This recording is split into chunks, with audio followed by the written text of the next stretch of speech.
This morning, Hezbollah, Iran's terrorist army in Lebanon, launched an Iranian drone full of explosives at Israel's people. Where did they aim? Hezbollah aimed the drone into a preschool, children 2 and 3 years old, in Haifa, where it exploded. There was no warning siren, everything happened so quickly. The teachers did receive an emergency alert on their phones that there were sirens that had gone off in nearby areas, and while they weren't sure where that killer drone was headed, the teachers decided not to wait until the danger was closer. They took initiative. They grabbed the children and rushed them into bomb shelters. Their decision saved countless lives. According to Israel's Air Force, 1,300 suicide drones like this one have been launched at Israel since the start of the October 7th war. If anyone wants to understand why Israel is in Lebanon, it is because every one of those rockets, those drones, those missile attacks are aimed at a family, at a preschool, at innocent Israeli people. What would you do? The rocket fire from Hezbollah continues. Yesterday, there were over 165 rockets fired by Hezbollah from Lebanon. Hezbollah is down, there's no question. I've seen it with my own eyes. Their soldiers, their terrorists have run for cover, leaving all of their ammunition in place. However, it is not yet out of commission. Hezbollah's senior ranks have been eliminated, its leaders hiding in Iran, afraid for his own life, and its ability to carry out an October 7th style massacre has been destroyed. But, as we saw with that rocket that exploded this morning next to a preschool, Hezbollah remains a threat. Hezbollah continues to fire Iranian rockets at Israeli cities and towns. Since Hezbollah refuses to back off, the Israel Defense Forces is going to continue to operate in Lebanon in order to push Hezbollah away so that Israelis, close to 100,000 Israelis, can return to the home they haven't seen in over a year. Recently, the IDF published some CCTV video that it found on Hamas computers in Gaza. The video is shocking. It shows hundreds of hours of Hamas interrogators torturing Gazan people. Men and women are hung upside down, their feet poking out from bags where they struggle to breathe, as Hamas militants sit back laughing and whipping their bare feet with such cruelty. Their crimes? Criticizing Hamas, the same Hamas which has made their lives a living hell. Make no mistake, Hamas is a death cult. It does not allow dissent. In fact, a news crew from Israel's Channel 12 was just inside Gaza, speaking to local Gazans on the street. This is an example of what they had to say. May God take revenge on Hamas. One family says, Hamas took our son. Another, Hamas ruined our lives. Hamas took away our aid. Hamas shot at us. One courageous woman speaking to the news crew stood out and she said, Hamas will shoot me for speaking to you. I'm a martyr because I talked to you. But that woman felt that the message was important to reach us and to reach you, the world. Are we going to listen to the people of Gaza who explain and describe that Hamas is not only a terrorist regime for Israel, they don't only burn American flags, they are terrorists for any innocent people, even the people in Gaza. Anyone who speaks out against Hamas risks being executed or worse. Israel is under enormous international pressure to leave Hamas in power in Gaza.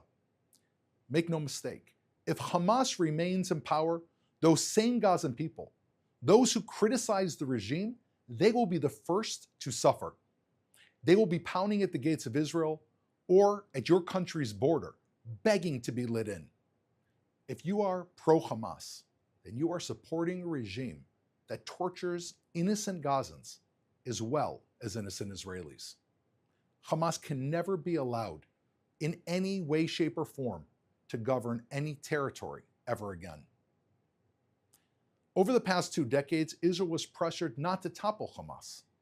Leaving Hamas on its feet doesn't only condemn Israel's people to Hamas murder, it abandons Gazans to suffer under Hamas cruelty. Let's not forget this is a message for all. If you're kind to the cruel, you will be cruel to the kind. There's no two ways about it.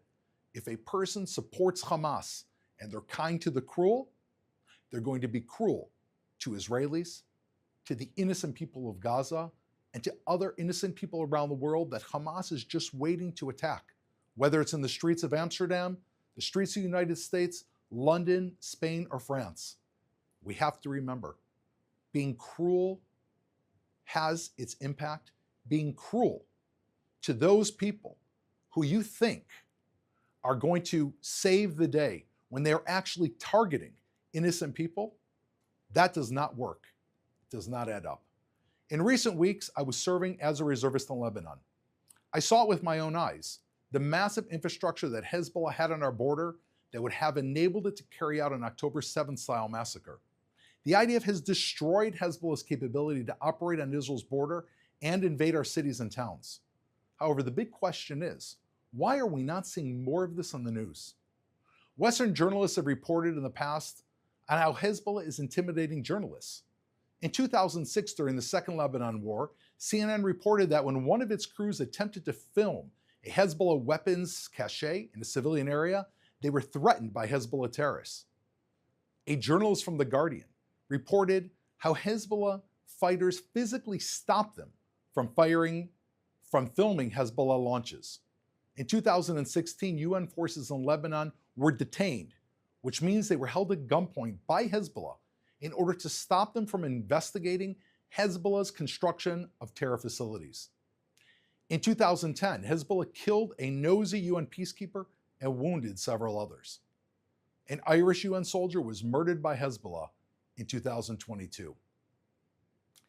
Hezbollah's coercion shows a pattern of intimidation. It is also true of Hamas in the Gaza Strip. Western audiences need to understand, Lebanon and Gaza and much of the world are not free countries. Western media or international organizations or individual people who tell the truth about the terrorists are subject to reprisals from the terrorists. Israel is a free country, open to observation and criticism by anyone. In fact, one of the reasons for the disproportionate criticism of Israel is that Israel is the only place in the entire region that allows criticism. Finally, today, Israel opened yet another new aid crossing into Gaza. Israel is flooding Gaza with aid. The new crossing is called Kisufim and began passing through the crossing today. Gaza's other border crossings with Israel remain open. Keren Shalom in the south, Gate 96 in the north, and also Erez West and Erez East crossings in the north. There continued to be a focus on aid to northern Gaza, where Israel's forces have been engaged in heavy combat to stop Hamas from rebuilding there. Hundreds of food packages and thousands of liters of water were delivered to civilians in northern Gaza, who haven't left to humanitarian zones. This follows last week's 11 trucks of food, water, and medical supplies to the area. Since October, 741 aid trucks entered northern Gaza. Together with the World Health Organization, Israel helped 244 Gazan patients and companions evacuate from hospitals in northern Gaza only over the past month. 50,000 liters of fuel, 180 blood units, and hundreds of boxes of medical supplies and food were delivered to the northern Gaza hospitals. Approximately 900 trucks worth of aid are waiting inside Gaza, waiting to be picked up by aid organizations. Some of the aid has been sitting there for months. Israel is flooding Gaza with so much aid that the United Nations is drowning under it. Instead of pretending there's not enough aid being sent to Gaza, which is not true, the United Nations needs to do its job and collect the overflowing aid and give it to the Gazan people, not to Hamas's terrorists, to the people of Gaza who need it the most. The UN needs to scale up and stop pointing the finger at Israel. Let's take some questions from our audience watching live on social media.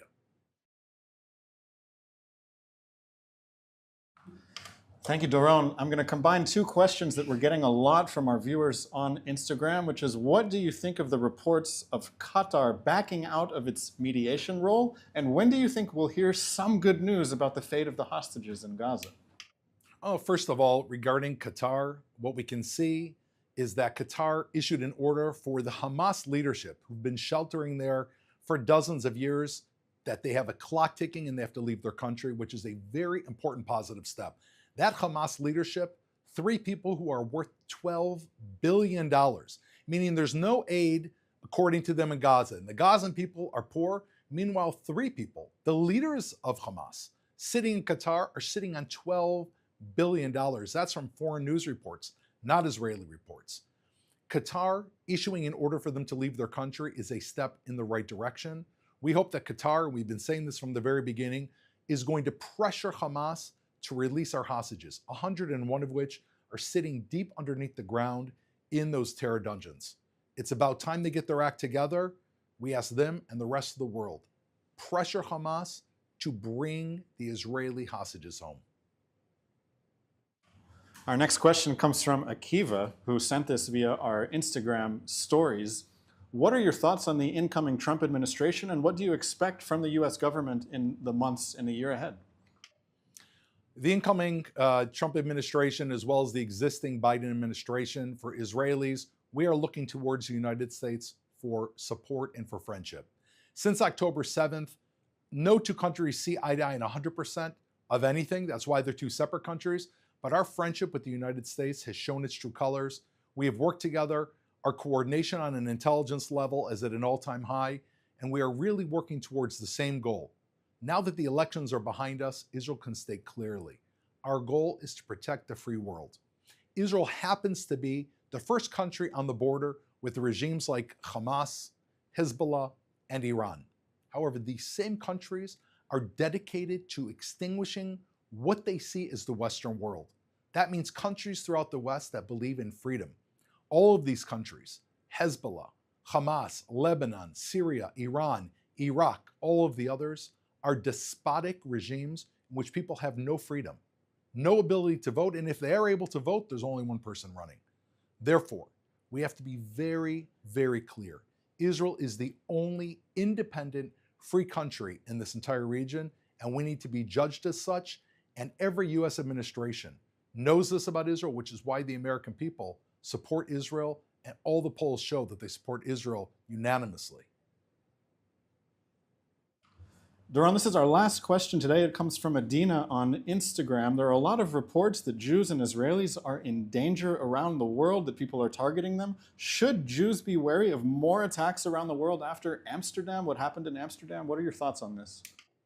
Sadly, I think that the safest place, first of all, the answer to that question is yes. I think, sadly, that Jews around the world do have to be extremely careful. We saw that what happened on Thursday night in Amsterdam at the end of a sports game where mobs attacked Jews and Israelis, tackling people, punching people, kicking them on the ground. 10 people were seriously injured. And this is only because they were Jewish. They went around asking people, are you Jewish? Are you Israeli? I mean, it brings back images of the Holocaust of 1945. And the fact is, it took hours and hours for the Dutch police to kind of crack down on those riots. And even yesterday, last night, there were a second series of riots where mobs ran throughout Amsterdam, burnt down one of the trains that were on the train tracks, and they yelled, Jews are cancer, Jews are cancer. With all this happening, the only place that I believe a Jew can be 100% certain that the government is there protecting them is Israel. And anywhere else in the world, a Jew is walking, you have to keep your eyes out. It's a sad reality, but we know that truth, and we know that most people in the world are not like this, and we're hoping the world will wake up and protect the Jewish people, provide safety and security like they do for all other people. I want to thank everyone for tuning in today and joining us. We are live every day at 3 p.m. Israel time, 8 a.m. Eastern Standard Time. We ask you to log in and join us on social media across all of your platforms. Think of your questions for tomorrow. We'll see you then. Thank you.